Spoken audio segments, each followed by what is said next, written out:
कल का पंचांग यानी अंग्रेजी तिथि की बात करें, अंग्रेजी तारीख की बात करें तो 19 अगस्त 2025 तिथि रहेगी एकादशी व्रत सबके लिए। नक्षत्र रहेगा आद्रा और पक्ष चल रहा है कृष्ण। योग ब्रज और बार रहेगा मंगल। सूर्योदय 5:56 यानी सुबह प्रातः काल 5:56। सूर्य अस्त होगा 6:50 पर और अभिजीत मुहूर्त 11:36 से 12:24 तक। अभिजीत मुहूर्त मतलब शुभ समय। किसी भी कोई भी मुहूर्त ना मिले, यदि कोई शुभ तिथि तारीख ना पता हो तो ये जो समय है 11:36 से 12:24 तक कोई भी शुभ काम कर सकते हैं। 11:36 से 12:24 तक इसको कहा जाता है अभिजीत मुहूर्त यानी शुभ समय। राहु काल रहेगा शाम 3 बजे से 4:30 बजे तक।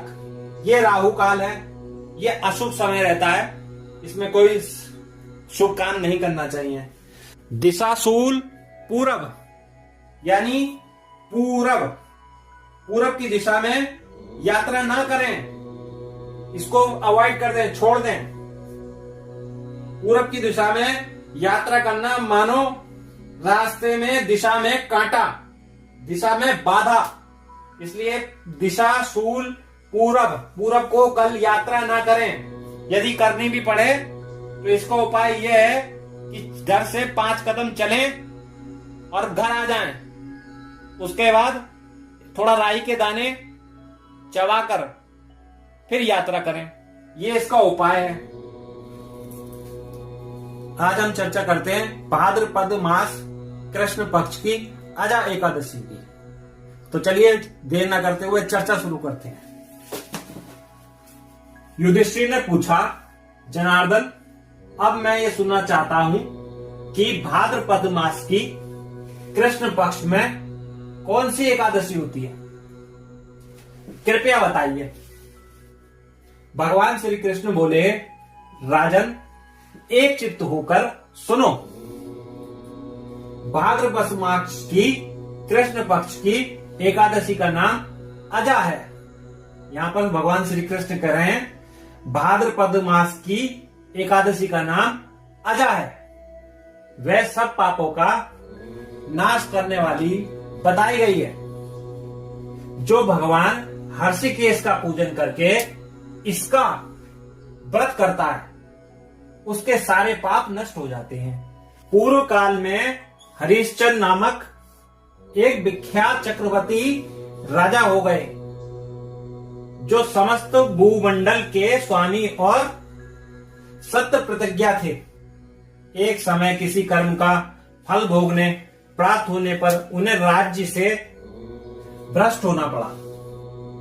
राजा ने अपनी पत्नी और पुत्र को बेच दिया, फिर अपने को भी बेच दिया।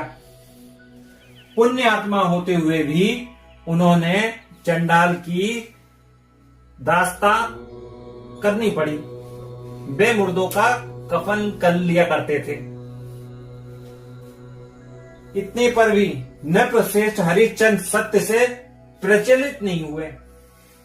इस प्रकार चंडाल की दास्ता करते हुए उनके अनेकों वर्ष व्यतीत हो गए। इससे राजा को बड़ी चिंता हुई।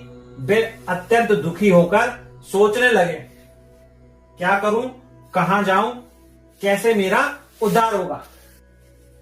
इस प्रकार चिंता करते करते वे शोक के समुद्र में डूब गए। राजा को आतुर जानकर कोई मुनि उनके पास आए। वे महर्षि गौतम थे।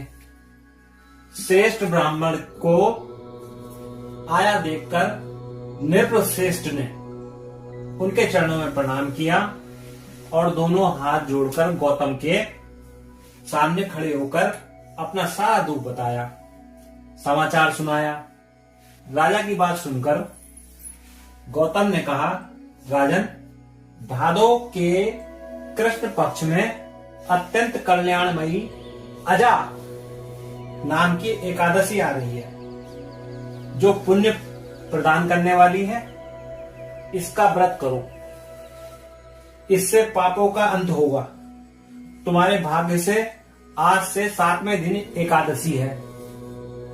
उस दिन उपवास करके रात्रि में जागरण करना। ऐसा कहकर महर्षि गौतम अंतर्ध्यान हो गए। मुनि की बात सुनकर राजा हरिश्चंद्र ने उस उत्तम व्रत का अनुष्ठान किया।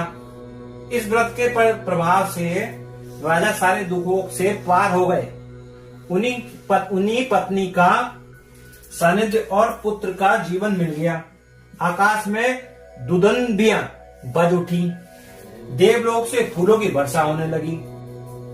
एकादशी के प्रभाव से राजा ने राज्य प्राप्त किया और अंत में पूर्वजनों तथा परिजनों के साथ स्वर्गलोक की प्राप्ति हो गई।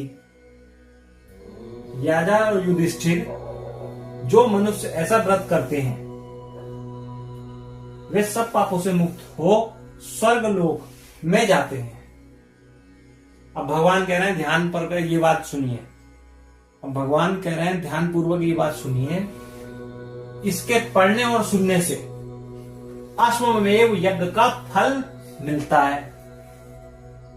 आप समझ रहे हैं मेरी बात? इसके पढ़ने और सुनने से अश्वमेव का फल प्राप्त होता है। ये बात भगवान श्री कृष्ण युधिष्ठिर से कह रहे हैं।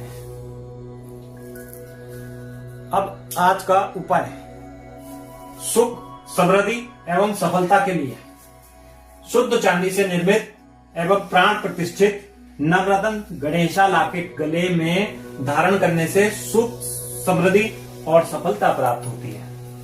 फिर मिलते हैं एक नई वीडियो के साथ। यदि आपका कोई प्रश्न हो तो आप मुझसे कमेंट बॉक्स में पूछ सकते हैं। मेरा प्रयास रहेगा आपके प्रश्नों का उत्तर देने के लिए। तो फिर कल इसी समय इसी वक्त एक नई वीडियो के साथ चैनल को लाइक एंड सब्सक्राइब करें। हर हर महादेव, जय जय सिया राम।